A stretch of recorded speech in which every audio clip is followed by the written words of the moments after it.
मैं पूरी तरह इस बात से सहमत हूँ कि विद्यार्थियों पे तो इसका बहुत प्रभाव पड़ा है। टेक्नोलॉजी आती है तो वो किसी चीज़ का सफाया नहीं करती। नंबर अच्छे लाओ, टॉपर बनो, तभी जाके नौकरी लगेगी। आई थिंक कोई ऐसा एविडेंस नहीं है कि जिनके मार्क्स बहुत अच्छे आए थे वही आगे जाके सक्सेसफुल हुए हैं। मार्क्स से बहुत ज़्यादा ज़रूरी जो है, ये मैं पेरेंट्स को मैसेज देना चाहूँगी, बच्चे का वेलबींग। पढ़ा लिखा बेरोजगार युवा, इस टर्म को आप कैसे देखते हैं? कि युवाओं के पास है क्या देने के लिए ऑर्गेनाइजेशन को, और ऑर्गेनाइजेशन चाह क्या रहा है, वो मुझे मिसमैच बहुत ज़्यादा दिख रहा है। अगर मैम आपको अपने स्कूल टाइम में वापस जाने का मौका मिले तो वो कौन सी गलतियां हैं जो आप नहीं दोहराएंगी? मैं सोचूंगी कि थोड़ा मैंने फ़न किया होता।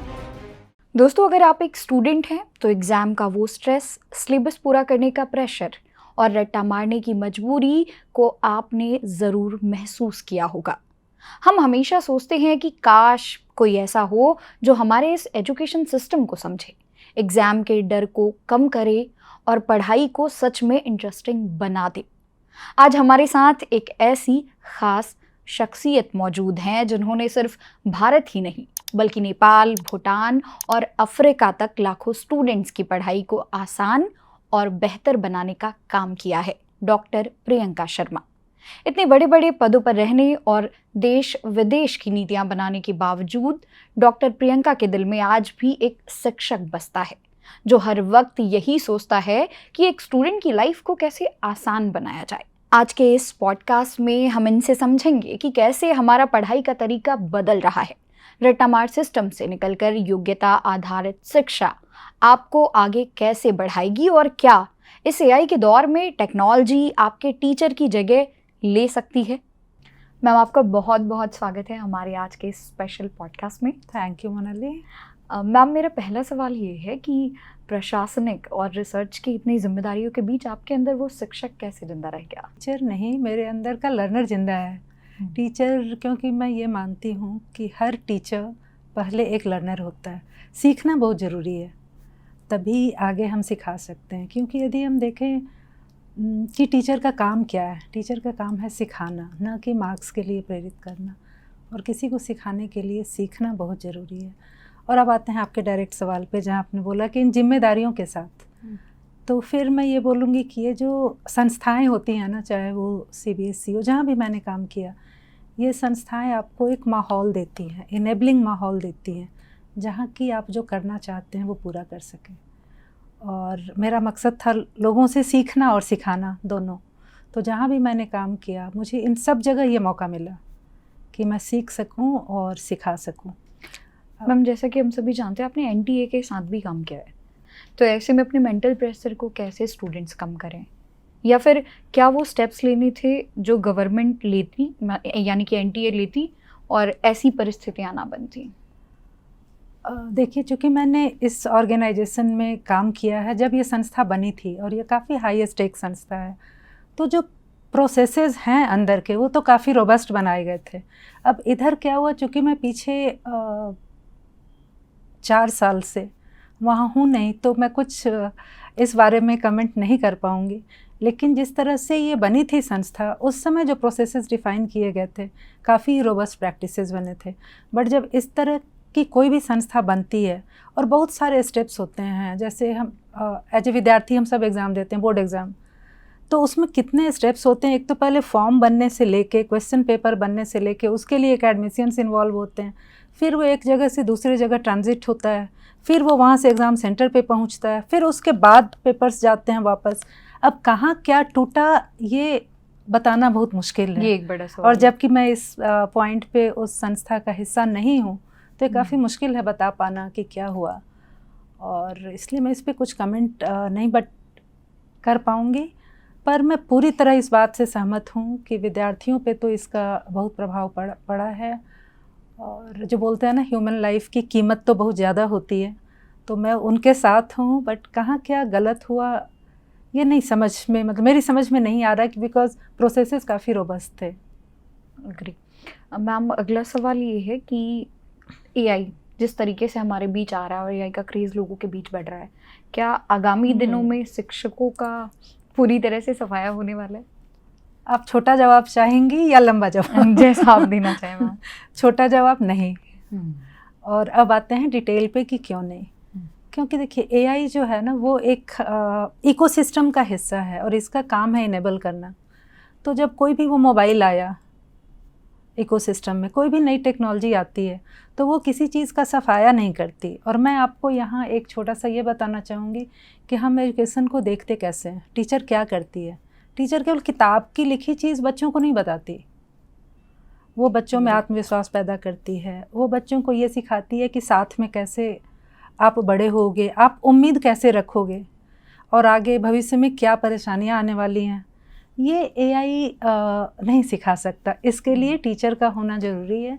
अभी मैं एक छोटा सा एक रिसर्च बताना चाहूँगी जो कि अभी वो रिसर्च इन प्रोसेस ही है, तो मैं पूरा डिटेल नहीं दूँगी, पर वो मेडिकल साइंस का रिसर्च है, उसमें एआई को कैसे इंटीग्रेट करें। तो एआई जो जब अब हम लोग सब पहले जाते हैं किसी डॉक्टर के पास, बाहर कोई एक जूनियर डॉक्टर बैठा होता है जो पूरा वो हिस्ट्री लेता है, पहले आपने क्या किया, कैसे किया। वो एआई काम बखूबी एआई वो काम कर सकता है, बट वो डॉक्टर जो काम कर रहा है वो एआई नहीं करेगा। इसी तरह से ये टीचर्स के लिए है। तो मैं इसको जैसे देख पाती हूँ कि हम इसको ऐसे ना सोचें कि एआई वर्सेस टीचर है, एआई आया तो टीचर चले जाएंगे। रेदर मैं इसको ऐसे देखती हूँ कि अभी जो टीचर्स हैं उनको हम इक्विप करें एआई के साथ कि वो कैसे अपने लोड को कम करें। जैसे एआई उनको बहुत हेल्प कर सकता है, एआई फीडबैक दे सकता है जनरेट करके बहुत क्विकली। जो टीचर ने देखा होगा कि हम लोग जब पेपर देते हैं, टीचर चेक करने में टाइम लगाते हैं, फिर मार्क्स आते हैं, वो एआई टीचर की हेल्प कर सकता है छोटा करने में। बट फीडबैक कब देना है, कब बच्चा वो फीडबैक लेने को तैयार है। यदि बच्चा लेने को तैयार नहीं, सुनने को तैयार नहीं, आप देंगे नहीं काम करेगा। वो एआई नहीं कर सकता, वो टीचर को ही करना होगा। तो मैं इसको इस तरह से देखती हूँ कि टीचर के हाथ में वो काफ़ी एक इम्पॉर्टेंट टूल है जिससे कि वो उसको असरदार बना सकती है, बच्चा अच्छे से कैसे सीखे, कैसे मदद हो। एक यहाँ मैं और चीज़ बताना चाहूँगी कि टीचर का एआई सीखना इसलिए भी ज़रूरी है कि बच्चे तो सीख रहे हैं, बट वो उसमें क्या नहीं सीखना है ये कैसे, कौन बताएगा उनको। और एक छोटा सा मैं यहाँ जिक्र करना चाहूँगी कि हमारी जो संस्था है Australian council for educational research, हम लोग पीसा करते हैं, programme of international student assessment globally. 2029 में उसमें एक नया डोमेन डाला गया है, मीडिया एंड एआई लिटरेसी, जो कि 15 साल के बच्चों का वो असेस होगा कि बच्चे उसके अंदर क्या क्या कर सकते हैं। और उसके अंदर ये सीखना नहीं है, उसके अंदर है हम यूज़ कैसे करें, क्या नहीं करें मैम, तो जो किस आपने पर्पस पीसा से का जिक्र करें। किया, इसमें आपने एक प्रोग्राम के बारे में बताया, थोड़ा सा डिटेल में बताएंगे ये क्या है, कैसे? हाँ, पीसा जो है वो OECD के द्वारा किया जाता है और बहुत सारे कंट्रीज इसमें पार्टिसिपेट करते हैं। जैसे 2025 में 91 कंट्रीज़ ने पार्टिसिपेट किया है इसमें। और इसमें ये देखा जाता है कि जो 15 साल का जो बच्चा है, जो लर्नर है, जो स्कूल में है, कहीं यदि हम इंडियन कॉन्टेक्स्ट में देखें तो करीब 9वीं के आसपास वो बच्चे होते हैं। उन्होंने जो सीखा अब तक 15 साल की उम्र तक, उसको वो कैसे यूज़ करेंगे अपने लाइफ में। तो उसमें सवाल उस तरह से सारे सवाल बने होते हैं कि उसमें बच्चे यूज़ कैसे कर सकते हैं। तो वो यूजुअली होता है 3 सब्जेक्ट्स में तो हर बार होता है, लिटरेसी में, मैथमेटिक्स में, साइंस में। हर बार एक नया डोमेन भी जोड़ा जाता है, ये देखते हुए कि अभी समय की डिमांड क्या है। जैसे पहले 2009-10 में प्रॉब्लम सॉल्विंग तब जोड़ा गया था, जबकि अब हम उसके बारे में नाम सुन रहे हैं। तो OECD के साथ मिलके ACR शुरू से ये काम कर रही है और अब करीब 25-26 साल हो गया। तो मैम, स्टूडेंट से थोड़ा स्कूल की तरफ बढ़ते हैं। बिल्कुल। लाइक 5 से 10 साल पहले लगभग 100% पेरेंट्स का यही होता था कि नंबर अच्छे लाओ, टॉपर बनो, तभी जाके नौकरी लगेगी। लेकिन अब ये जो विचारधारा है बीते कुछ सालों में बदली है, पूरी तरह से नहीं बदली बट स्टिल बदली है कि अब स्किल बेस्ड ज़्यादा पढ़ाई करो रेदर देन कि आपको अच्छे नंबर लाने हैं या टॉपर बनना है। तो ऐसे में आप पेरेंट्स से क्या कुछ कहना चाहेंगे कि नंबरों पे ध्यान दें या स्किल पे, फ्यूचर रेडी बच्चों को बनाने के लिए?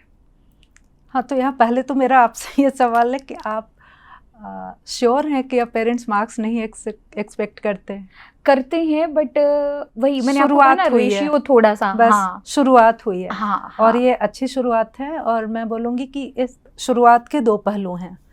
एक तो यदि हम बात करें पॉलिसी की, नेशनल एजुकेशन पॉलिसी की, उसमें कॉम्पिटेंसी बेस्ड लर्निंग की बात की गई है कि शिक्षा जो है वो केवल नॉलेज आधारित नहीं हो। नॉलेज आधारित का मतलब है कि जो हम क्लिक करके निकाल लेते हैं कहीं से, वो नॉलेज आधारित चीज़ है। अभी के समय में देखें तो बुक में जो चीज़ें छपी हुई हैं वो नॉलेज आधारित हैं।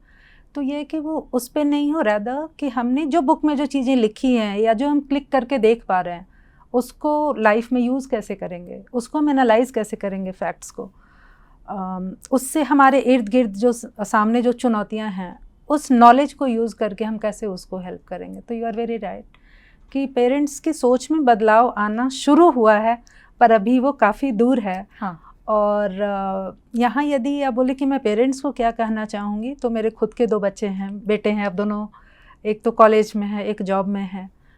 तो मार्क्स मैं भी चाहती थी कि मार्क्स अच्छे आए, बट ये नहीं कि मतलब बहुत ज़्यादा है मेरा बच्चा टॉपर ही बने। क्योंकि मैम देखिए, अगर एक क्लास में 60 बच्चा है तो 60 हो तो टॉपर नहीं बन सकते। बिल्कुल बिल्कुल। बट ज़्यादातर पेरेंट्स कभी कभी ये नहीं समझते। मार्क्स जरूरी है, मुझे अपना बच्चा टॉपर ही चाहिए। मार्क्स जरूरी है, बट मार्क्स से बहुत ज़्यादा ज़रूरी जो है, ये मैं पेरेंट्स को मैसेज देना चाहूँगी, बच्चे का वेलबींग, कि आपका बच्चा एक अच्छा ह्यूमन बीइंग में कन्वर्ट हो। ह्यूमन बीइंग, मार्क्स आ रहे हैं बहुत अच्छी बात है, बट यदि 2 चीज़ में कंपेयर करना, what to choose, to be a topper और to be a nice competent human being who is future ready, जो दूसरों के साथ मिल के काम कर सकता है, चीज़ों को या विचारों को वो लॉजिकली सोच सकता है, तो ऐसे बच्चे सक्सीड ज़्यादा करते हैं लाइफ में। और इस पर बहुत सारे रिसर्च हैं कि जो मेहनत जो ज़्यादा देते हैं, जो फ्यूचर देख पाते हैं, ज़रूरी नहीं है कि टॉपर से मार्क्स आगे लाइफ में। यदि हम देखें कि सक्सेस की जो डेफिनेशन है वो भी पर्सन टू पर्सन वेरी करती है, पर कौन सफल हुआ है, तो ये ऐसा कोई हिस्ट्री में आई थिंक कोई ऐसा एविडेंस नहीं है कि जिनके मार्क्स बहुत अच्छे आए थे वही आगे जाके सक्सेसफुल हुए हैं। तो ये पेरेंट्स के सामने ऐसे हमें रोल मॉडल की पेरेंट्स को ज़रूरत है कि केवल टॉपर्स ही बहुत अच्छा नहीं करते, बल्कि बाकी लोग भी करते हैं। तो व्हाट टू चूज़, तो अगेन मैं दोहराऊंगी, टॉपर या वेलबींग, तो वेलबींग। अगला सवाल मैम, हम चलते हैं दूसरे देश की तरफ। आपने भूटान और अफ्रीका जैसे देशों में जाके वहाँ की शिक्षा व्यवस्था को काफ़ी करीब से देखा है, नेपाल वगैरह में, तो वहाँ के एजुकेशन सिस्टम में और हमारे में आपको क्या फ़र्क नज़र आता है, या वहाँ के बच्चों की पढ़ाई के तरीके में या यहाँ के? यहाँ मैं 2-3 कॉन्टेक्स्ट थोड़ा और वाइडन करती हूँ, क्योंकि मैंने इन पास्ट यूएस के भी बच्चों के लिए इंडिया से काम किया है, बट डायरेक्टली कैसे शिक्षा तंत्र काम करता है। और अभी जो हमारी संस्था है ऑस्ट्रेलियन काउंसिल, तो ऑफ कोर्स ये इंडिया ऑफिस जो है वो एक सब्सिडियरी है कोर ऑफिस का, तो वहाँ के बच्चों का भी देख समझ रही हूँ और अपने साउथ एशिया के अंदर भी देख रही हूँ, क्योंकि इंडिया से डायरेक्ट साउथ एशिया के साथ मैं ज़्यादा काम करती हूँ, बांग्लादेश, नेपाल, इधर। तो फ़र्क जो अगेन मैं अपना एक्सपीरियंस बता रही हूँ, मैं किसी रिसर्च पे नहीं जा रही, और जो मैंने जो ऑब्ज़र्व किया है और जो बातें, जैसे जब आप कहीं जाते हैं तो एक होता है कि डिस्कोर्स में आप जाते हैं, आपके साथ 5 कंट्री के लोग हैं, 5 तरह की चर्चाएं करते हैं, तो वो डिस्कोर्स में ही काफ़ी फ़र्क नज़र आता है कि बाकी जगह जब बात होती है तो वो काफ़ी डीप जाती है और छोटी छोटी चीज़ों पे जैसे फॉर एग्ज़ाम्पल कि साइंस है, तो साइंस में ये होता है कि साइंस में हम बच्चों को चैलेंजिंग साइंस को ज़्यादा कैसे बनाएं, वहाँ पे चर्चा उस बात पे ज़्यादा होती है कि बच्चों को साइंस के थ्रू हम कैसे सीखें कि ज़िंदगी की चुनौतियों को कैसे लें और उसके लिए चैलेंजिंग टास्क कैसे बनाएं। जबकि साउथ की हम इधर बात करें, एशियन कंट्रीज़ की, जहाँ हम ज़्यादा मैं क्लोजली काम करती हूँ, तो यहाँ मुद्दा कुछ और होता है कि साइंस की किताब में ये जो कॉन्सेप्ट है ये सही है या नहीं, इसको गलत तरीके से, मीन्स वो चाइल्ड सेंट्रिक जो अप्रोच है ना, कि वो जो डिस्कोर्स होता है कि बच्चे को सेंटर में रख के सारी बात की जाती है, और इधर हम बहुत ज़्यादा वही नॉलेज सेंट्रिक, तो नॉलेज वो केवल बच्चों को नहीं, हमारे दिमाग में भी है कि हम बुक के नॉलेज को ज़्यादा जज करते हैं कि किताबों में क्या लिखा है, ये सही है, ये गलत है, और रादर उस चीज़ पे नहीं फोकस करते कि बच्चों को पढ़ाया कैसे जाए, बताया कैसे जाए, बच्चों के लिए क्या बेहतर है। तो कहीं ये मुझे फ़र्क वो एक क्लियर दिखता है मेरे अनुभव से। अच्छा मैम, ये जो पहले क्या था कि किताबों से पढ़ाई करो, और अभी जो हमारा एजुकेशन है वो ज़्यादा शिफ्ट हो चुका है ऑनलाइन, लाइक ऑन स्क्रीन पढ़ाई, किताबें हम साइट करें, और जब से AI आया है तब से और ज़्यादा कि कोई कॉन्सेप्ट नहीं समझ आ रहा है, हमने फ़ोन खोला, चैट GPT खोला, जेमिनी खोला और उत्तर मांग लिया। तो आपको दोनों में बेहतर क्या लगता है? इसका बच्चों क्लियर आंसर नहीं है, हम्म, क्योंकि मैं ये बताऊंगी कि हम यूज़ कैसे करते हैं। Again it's not about technology. okay, AI को हम यूज़ किस तरीके से कर रहे हैं, क्या हम केवल सवाल पूछ के जवाब ले रहे हैं? तो उस केस में एक टर्म आया है जो कि अभी रिसेंटली मैं कहीं कॉन्फ्रेंस में थी न्यूजीलैंड में, वहाँ मैंने सुना कॉग्निटिव लेजीनेस, कि कॉग्निटिव डेवलपमेंट होता है कि हम सोचना सीखते कैसे हैं। okay, और कॉग्निटिव लेजीनेस है कि हमारा दिमाग उस पर डिपेंड हो रहा है कि हमें तो हर चीज़ें मिल रही हैं, तो मतलब क्यों सोचें। हाँ, लाइक पहले ही स्पून फीडिंग हो जा रही है। पहले वो तो दिमाग उस डायरेक्शन में जा रहा है कि हम सोचना नहीं है, दिमाग नया नहीं सीख पा रहा। तो इस पे काफ़ी रिसर्च शुरू हुआ है। इसलिए मैं बोलूँ कि पुस्तकों से सीखना हम भी सीखते थे और अभी भी लोग सीख रहे हैं। और उसमें यह है कि बट यदि हम उस दोनों चीज़ को मिला के यूज़ करें, यदि आप मुझसे पूछोगे कि आप कैसे रिकमेंड करोगे या आप कैसे करना चाहोगे, बिकॉज शुरू में जैसा मैंने बोला कि मैं लर्नर पहले हूँ, टीचर बाद में, रिसर्चर बाद में, सीईओ बाद में, सबसे पहले लर्नर हूँ।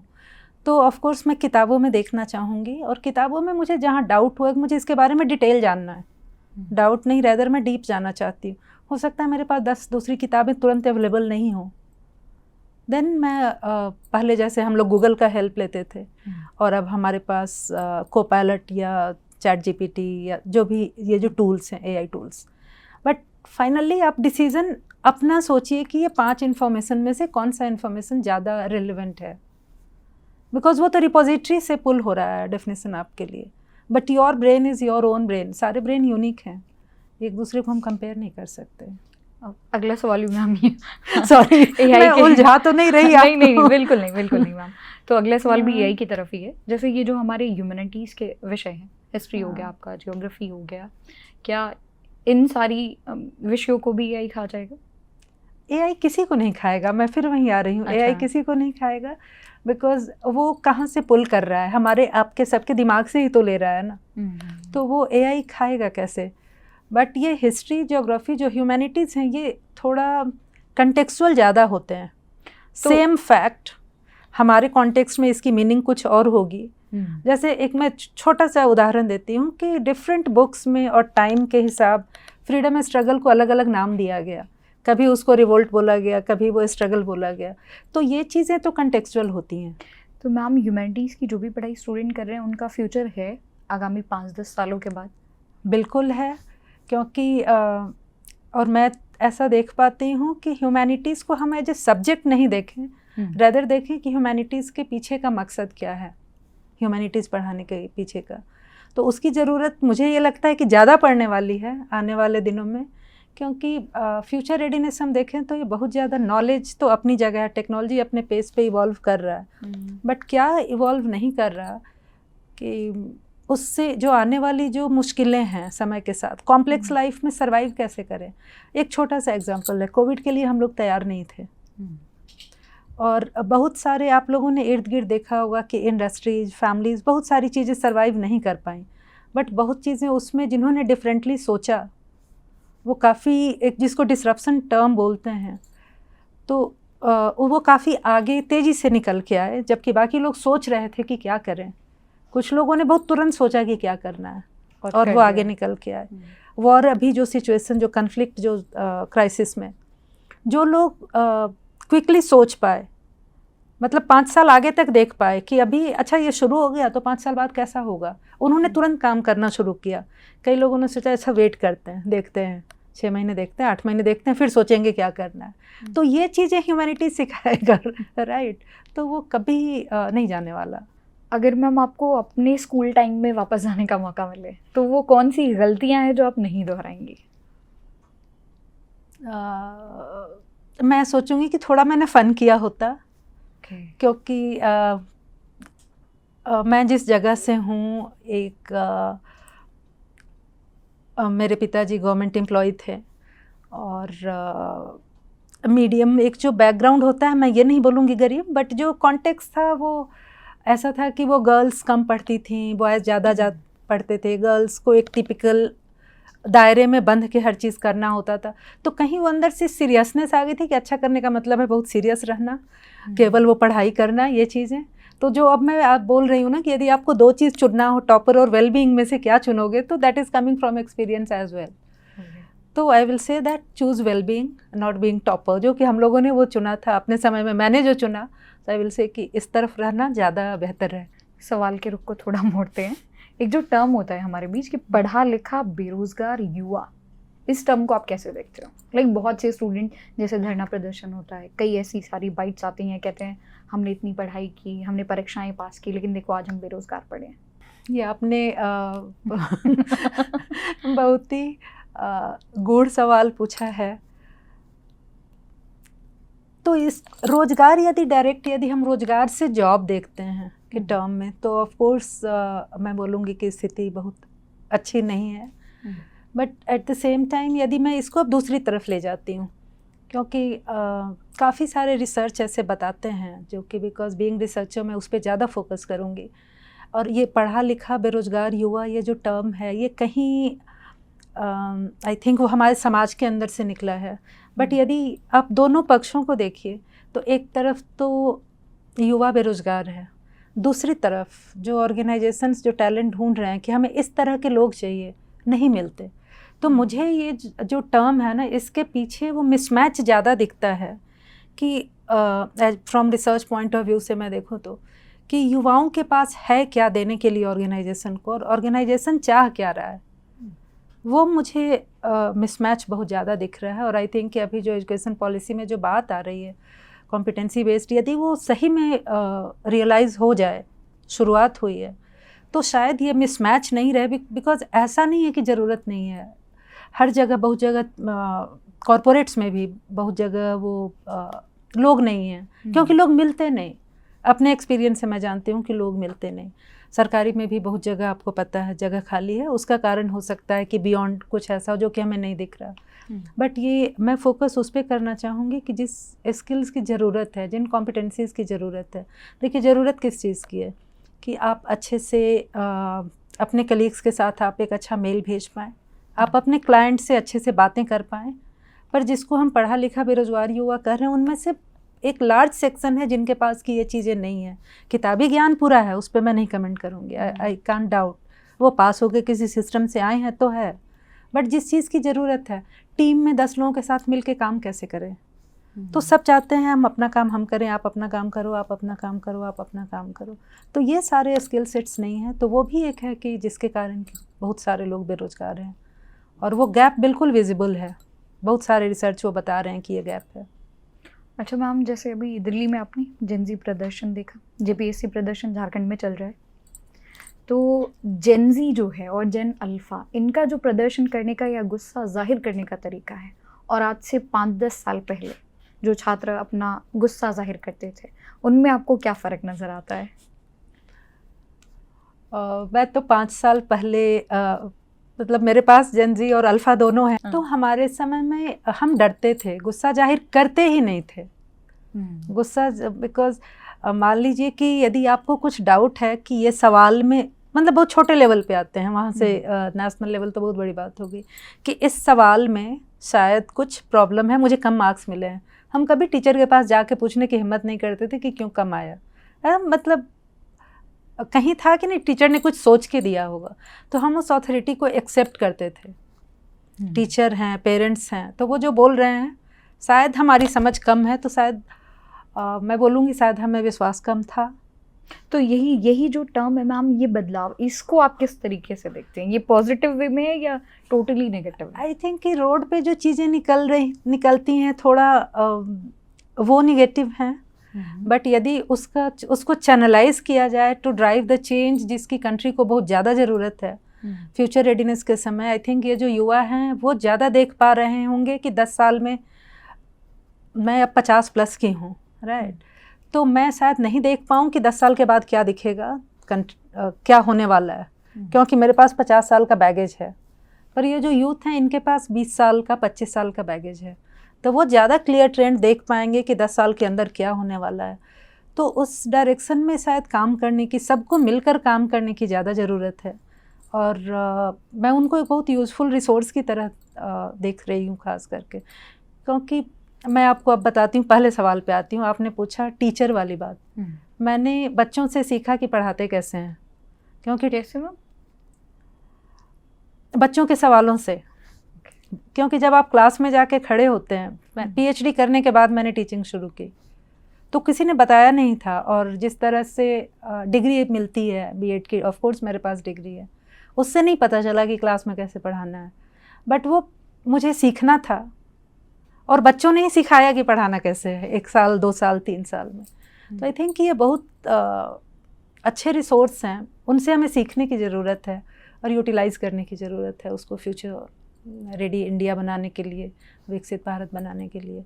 आई थिंक ये 50 60 70 80 साल वाले लोग अकेले नहीं बना पाएंगे, उनसे हमें सीख कर बनाना होगा। मैम जैसे कोई स्टूडेंट है 9th 10th या 12th में, उसने प्लान बना लिया कि आज से 5 साल बाद मैं इस जगह खुद को देखता हूँ, चाहे वो MBBS करके डॉक्टर बनना हो, चाहे BTech करके इंजीनियर बनना हो, लेकिन उसका वो सपना किसी कारणवश पूरा नहीं होता और बीच में ही अधूरा रह जाता है, तो उस टाइम जो डाउनफॉल आता है उससे कैसे उभरे स्टूडेंट्स? लाइक जो करना चाहते थे वो तो कर नहीं पाए, अब आगे क्या? हाँ, इसका मैं मैसेज स्टूडेंट्स को ये देना चाहूँगी, मैं उस जगह अपने आप को देखती हूँ, क्योंकि वो जो डॉक्टर बनने का सपना था या इंजीनियर बनने का, वो एक जरिया होता है। तो हमें थोड़ा उसके आगे सोचना, हम करना क्या चाहते हैं। फॉर एग्ज़ाम्पल, यदि मैं आज देखूँ, मैं हमेशा से समाज के लिए कुछ करना चाहती थी, मैं भी डॉक्टर बनना चाहती थी। रैंक अच्छे नहीं आए, डॉक्टर नहीं बनी। देन मैं जहाँ भी गई, कृषि वैज्ञानिक में बनना चाहती थी, वो दूसरा पड़ाव था। फिर उसके बाद मुझे लगा कि शायद मैं डेवलपमेंट सेक्टर में जाना चाहती हूँ, और यहाँ आके मैं टिकी। तो फाइनली यहाँ मुझे वो करने का मौका मिला जो मैं करना चाहती थी। तो स्टूडेंट से मैं बोलूँगी कि वो इमीडिएट कि क्या बनना है, ठीक है, वो सब हमारे टारगेट गोल पोस्ट शिफ्ट होते रहते हैं, पर आप डॉक्टर बनना चाहते हो, क्यों बनना चाहते हो, थोड़ा हम उसको सोचें और उस पर काम करें। नहीं डॉक्टर बन पाए कोई बात नहीं, वो मकसद और मेरा कहाँ सॉल्व होगा। और हर किसी का, उससे पहले तो मैं एक स्टेप पीछे लूँगी। जैसा आपने बोला कि हम ये बनना चाहते हैं, क्यों बनना चाहते थे? क्या पेरेंट्स ने बोला इसलिए, या हमें अच्छा लगता था इसलिए? पेरेंट्स का बोलना गलत नहीं है, क्योंकि वो बच्चों का भला ही चाहते हैं इसलिए बोलते हैं, बट कहीं एक बैलेंस और बीच में हमें लाना पड़ेगा कि वो पेरेंट्स जो चाहते हैं और हम भी जो चाहते हैं, क्या वो सेम है?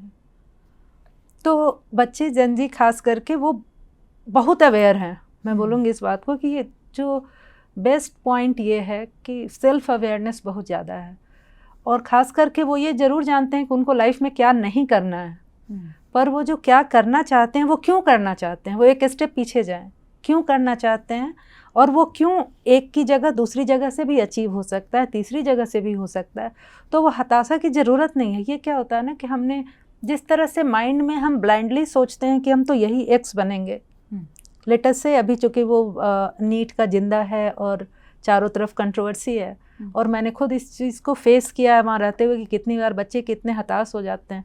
वैसे बच्चों से डायरेक्टली बात की है वहाँ रहते हुए। लाइक सुसाइड के भी केस बहुत आए वहाँ, लाइक जिन्होंने प्रिपरेशन किया, तीसरे चौथे अटेम्प्ट में क्लियर किया, फिर पता चलता एग्जाम कैंसिल। तो वो बहुत पहले भी ये चीज़ें पहले भी होती थी, और वो उसका रीज़न सोसाइटी के अंदर ज़्यादा है कि बच्चे को पता नहीं कि मैं ये क्यों करना चाह रहा था, मैं डॉक्टर बनना क्यों चाह रहा था। तो उसको लगता है कि यदि मैं नहीं बना तो अब मैं किसी लायक नहीं हूँ। तो आई थिंक उनका जो अवेयरनेस है उस पर उनको ट्रेन करना, ग्रूम करना, ये सोसाइटी की जिम्मेदारी होनी चाहिए कि हम लोग सब मिल के हेल्प करें उनकी समझने में कि आप क्यों ये करना चाह रहे थे। और इसमें सबसे ज़्यादा रोल तो हमारे पेरेंट्स का ही होगा। पेरेंट्स का है और सोसाइटी का ज़्यादा है। मतलब पेरेंट्स ही मिलके, पेरेंट्स बच्चे सब मिलके सोसाइटी बनाते हैं, समाज बनाते हैं। पेरेंट्स भी सोसाइटी प्रेशर से अंडर प्रेशर आ रहे हैं, राइट, और पेरेंट्स का प्रेशर बच्चे में जाता है। छोटी छोटी चीज़ें हैं, कॉम्पिटेंसी बेस्ड एग्ज़ाम नया लॉन्च आया, पेरेंट्स अंडर प्रेशर, बच्चा under pressure, teacher under pressure. तो हमें ये समझाने की ज़्यादा ज़रूरत है कि इसमें प्रेशर जैसी कोई बात नहीं है। ये सिस्टम भी समझ रहा है कि पहली बार ये चीज़ इम्प्लीमेंट हो रहा है, पहली बार ये चेंज हो रहा है, तो क्यों हो रहा है, हम क्यों की तरफ नहीं सोच पा रहे हैं, ये हमारी समस्या मेरे हिसाब से ज़्यादा है। और फिर मैं वहीं आ रही हूँ कि उसके लिए अगेन पेरेंट्स एंड सोसाइटी हमें एक डिसीज़न लेना होगा कि हम क्या प्रायोरिटाइज़ करते हैं, बीइंग टॉपर या being well being of children. जो भी स्टूडेंट्स देख रहे हैं हमें मैम, उनके लिए 2 लाइन का कुछ संदेश देना चाहेंगे? मैं ज़रूर आपके माध्यम से और चैनल के माध्यम से ये बताना चाहूँगी कि अपने मकसद को पहचानें। ये छोटे छोटे गोल पोस्ट वो उनको हमेशा आगे पीछे किया जा सकता है, बट अल्टीमेट मकसद जो आपका है, आप खेती करना चाहते हैं, खेती करना अगेन एक गोल पोस्ट आपके लिए हो सकता है कि आप फार्मर बनना चाहते हैं, डॉक्टर बनना चाहते हैं, टीचर बनना चाहते हैं। बट जब आप टीचर बनना चाहते हैं तो इसका मकसद कहीं पीछे ये छुपा होता है कि आपको पढ़ना सीखना पसंद है और दूसरों को पढ़ना सिखाना पसंद है। तो आप वो कारण पहचानने की कोशिश करें कि आप ये पर्टिकुलर प्रोफेशन में क्यों जाना चाहते हैं, और वो आप दूसरे तरीके से भी अचीव कर सकते हैं। Thank you so much ma'am. आज आप हमारे साथ जुड़ी और लगभग बच्चों के मन में जो भी सवाल थे उनके जवाब दिए। Thank you. तो दोस्तों, ये थी डॉक्टर प्रियंका शर्मा, जिन्होंने हमें बताया कि कैसे बदलते वक्त के साथ हमें अपने बच्चों और ख़ुद को सिर्फ मार्क्स के पीछे नहीं बल्कि फ्यूचर रेडी स्किल्स के पीछे ले जाना है। आपको आज की ये बातचीत कैसी लगी, कमेंट करके ज़रूर बताइएगा। अगर आप भी मानते हैं कि अब रट्टा मारने का दौर ख़त्म हो चुका है तो इस पॉडकास्ट को अपने दोस्तों, टीचर्स और पेरेंट्स के साथ शेयर करना ना भूलें। ऐसी ही और इंस्पायरिंग और इन्फॉर्मेटिव वीडियोस के लिए देखते रहिए जागरण जोश। वीडियो पसंद आई हो तो लाइक और शेयर करिएगा। मेरा नाम है मोनाली पांडे। फिर मिलूंगी आपसे एक नए मेहमान और एक नए मुद्दे के साथ। तब तक के लिए पढ़ते रहिए, आगे बढ़ते रहिए। शुक्रिया।